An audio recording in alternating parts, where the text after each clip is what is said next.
Thank you so much for joining us today, Amanda. Of course. Thanks for having me.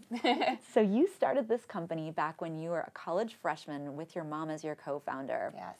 It's pretty amazing, and it's great that you saw, I mean, you clearly saw a need for this kind of a business, but also that you were probably at one of those busy points in your life where you're getting used to college studies, your social life, all of these things, as well as balancing a business. Now, how do you take that balance that you learned then and apply it now in your 20s, where I'm sure you also have an active social life and a lot going on? It's definitely, it was hard in college because I wanted to have that college experience, but it's even harder now living in New York City with a city that has things going on at all times, and the growth of the business has been really, really exciting, but it's made that balance a little bit harder. So tips that I have is just knowing that I am not going to be able to do everything and being okay with that. So I know I'm not going to be perfect. I'm not going to be able to make every single birthday dinner and make every single workout class and be there for every little thing, but I'm going to be there for the important things.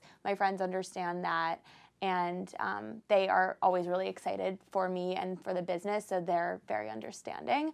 But the ways that I, am able to keep going from day to day is by making time for myself. And that's something that when I first graduated, I was really bad at, and I would forego time to myself or time to work out or be healthy and do fitness because I didn't think that that was important. But I've quickly learned that, making time to make myself dinner on Monday nights or go to hot yoga on Sunday mornings, like that is what's going to be able to give me energy to make it through the week. When you mentioned missing birthday dinners or kind of events, FOMO, fear of missing out, is something we hear about so much lately. Yes. How do you get that, or have a fear of missing out, or do you just kind of, how do you deal with that? I mean, I think everyone has FOMO, but it took a long time for me to just say, it's okay. And saying no is the hardest thing, especially for me. But I've, over the years, learned that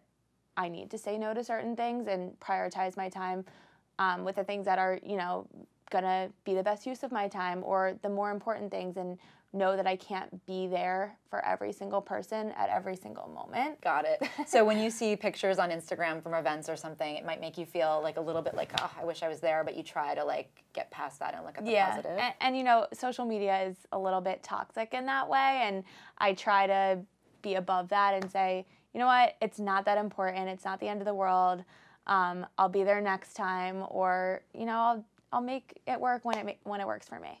And looking back, are there one or two qualities about yourself that you think added to your ability to be so successful with your business?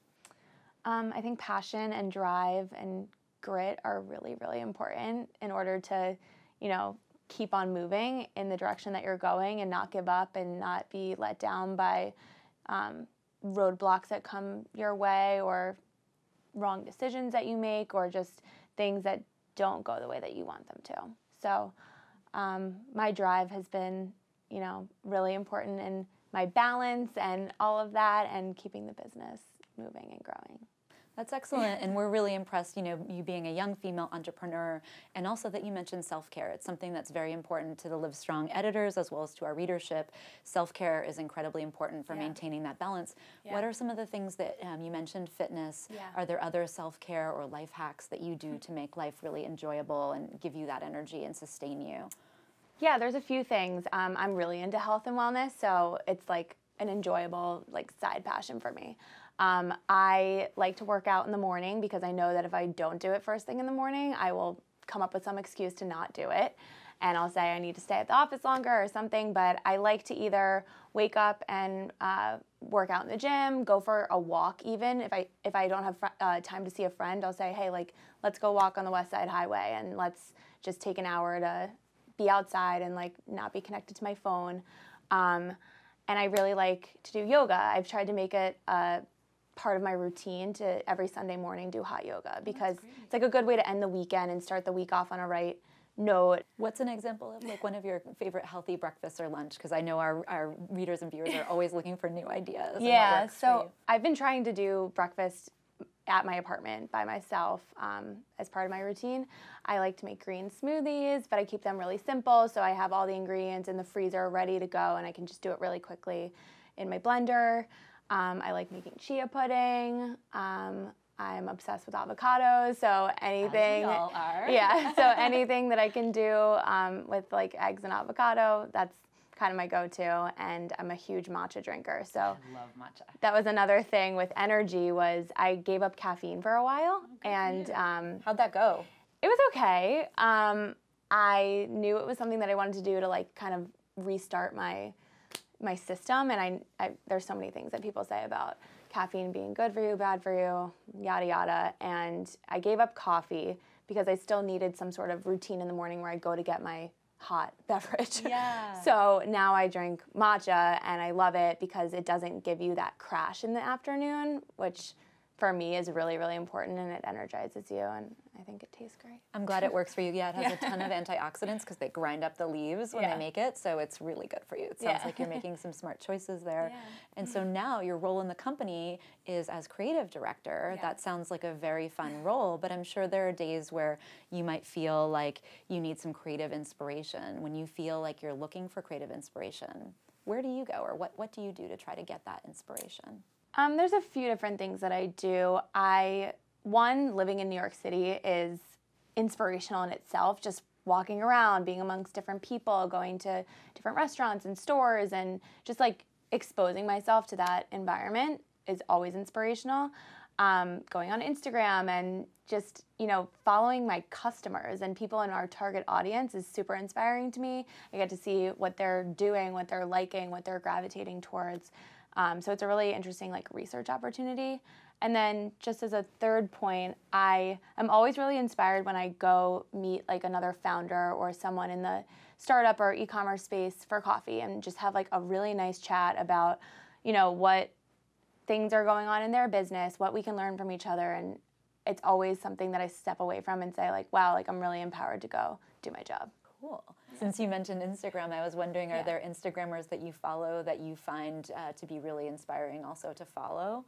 Yeah, I follow a ton of different types of people on Instagram, and probably too many, and that's why I'm always on my phone to a fault. But I really like following, who do I like Emily Weiss from Glossier. I really like following other founders in that world, are just inspiring to see into their day-to-day, since you can really get a glimpse of what goes on in all these people's lives.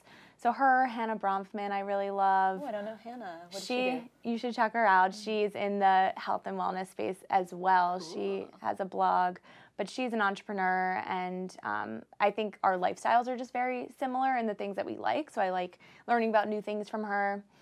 And I also like following people like Gary Vee, because he's so inspirational, and he's someone that I could look up to as a faraway mentor and just get a lot from his content. And Create and Cultivate, I don't know if you know them. Yes, I think that's where we first found out about you in Dormify. We were up there in Seattle, and you were? Yeah, what a great conference, right? So I love that conference. I love the company, and I just love all of the content that they put on their Instagram stories every single day. I always find myself swiping up to read what they're talking about. And then when it comes to career advice, I'm sure you've gotten a lot of great career advice over the years. What's the best piece of career advice that you've gotten that you'd love to share with others? Well, my mom always says, if you love what you do, it'll never be work. And that's definitely something that she's lived by for a while. She truly loves what she does. I truly love what I do. I want to make Dormify the best it can be. I want to build this company to something huge. So that's a good mantra to live by. But just smaller scale, just speaking to other people that might be listening, I'm just a huge proponent of networking, and not just going to an event to say you went to an event, but actually doing something about it, going up to someone that is a complete stranger and having the confidence to shake their hand, introduce yourself. And even if you give them your card, follow up with them the next day and make sure you build that relationship and turn it into something that will be effective and beneficial to you in the future. That makes sense. Yeah. You mentioned the phone, and of course for a lot of us out there, the phone lately with social media and email is one of those kind of little addictions. How do you yeah, it's really deadly. Do you put any kind of limitations on yourself, like how much time a day you're allowing yourself to look at social media or use certain apps, or Do you email to a certain time each night? What kind of limits do you put on your balance with your mobile phone? It's a good question. I actually see a life coach, which we are working on this right now because I don't have any tricks to it and I'm really bad at it. But what I have been trying, or what I've thought about doing and haven't really put into practice, is I've actually tested the amount of time it takes me to get ready in the morning if I don't touch my phone versus if I touch my phone. Wow. And it's very scary. What's the difference? Can you tell the time difference? I mean, there's no way that I'm going to be late if I don't touch my phone. So I think I save like 20 minutes if I don't touch my phone, but that's really hard for me. And then at night, I don't know, I'm actually kind of atypical and I like getting in bed and checking my email because that's like my only time to really focus on that. Does it make it hard to go to sleep though, like to settle your mind down? I'm sure, yeah. I know it's like the worst thing for you, That's but what they say, yeah. And I try not to check my email like on my phone at night. Like I want to be organized about it, but just the nature of our business, I have my phone with me at all times because that's, even if I'm in a meeting, like something could be happening and I have all of my apps and Slack and everything on my phone. So I have no tricks to it. I wish I did. So thank you so much for coming in to talk with us, Amanda. We really appreciated hearing about how you started the business and all of your tips for healthy and well living, and as well as running a business and keeping an active social life and wellness and self-care rituals. Yeah, it's a lot. It's a lot, but it's, I don't know, I make it work somehow. Wonderful. Well, we wish you all the best, and thank you you for coming in today. Thanks.